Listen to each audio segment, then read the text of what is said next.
ફેબ્રુઆરીના અંતમાં મહાશિવરાત્રિનો પાવન પર્વ ઉજવાશે। આ દિવસે ભક્તો ભગવાન ભોળેનાથને પ્રસન્ન કરવા વ્રત જપ અને ખાસ ભોળેનાથની ભક્તિ પણ કરતા હોય છે। આ દિવસે શિવકૃપાનો વિશેષ મહિમા પણ રહેલો છે।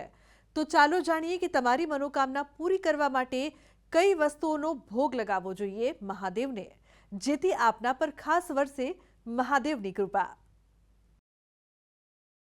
મહાશિવરાત્રિનો દિવસ ભગવાન ભોળેનાથને સમર્પિત હોય છે। માન્યતા છે કે મહાશિવરાત્રિના દિવસે જો તમે ભગવાન ભોળેનાથનો અભિષેક કરો અને એક પણ બિલીપત્ર શિવલિંગ પર અર્પણ કરો તો તમારી મનોકામનાઓ જરૂર પૂર્ણ થાય છે અને શારીરિક માનસિક કષ્ટો પણ સમાપ્ત થાય છે।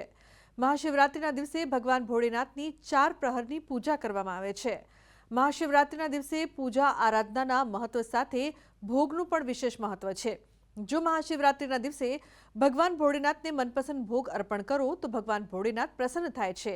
આ વર્ષે 26 ફેબ્રુઆરીએ મહાશિવરાત્રિનું વ્રત રાખીને ભગવાન ભોળેનાથના શિવલિંગની પૂજા આરાધના કરવામાં આવશે। આ દિવસે શિવલિંગને પૂજાની પ્રાધાન્યતા માનવામાં આવે છે। આ જ દિવસે ભગવાન ભોળેનાથના શિવલિંગની ઉત્પત્તિ થઈ હતી। મહાશિવરાત્રિના દિવસે ભગવાન ભોળેનાથના શિવલિંગ પર પંચામૃત અર્પણ કરવું જોઈએ। આ સાથે બિલીપત્ર, ભાંગ અને ધતુરાનું પુષ્પ અર્પણ કરવું જોઈએ। મહાશિવરાત્રિના દિવસે ભગવાન ભોળેનાથને તેમનો મનપસંદ ભોગ અર્પણ કરવો જોઈએ। દેવાધિદેવ મહાદેવને પ્રસન્ન કરવાનો અવસર એટલે કહેવાય છે કે મહાશિવરાત્રિ। આ દિવસ માં પાર્વતી સાથે ભગવાન શિવના વિવાહ, તદુપરાંત શિવપુરાણ અનુસાર પ્રથમ જ્યોતિર્લિંગનું પ્રાગટ્ય સ્વરૂપ જે દિવસ છે એ મહત્વ છે શિવરાત્રિ।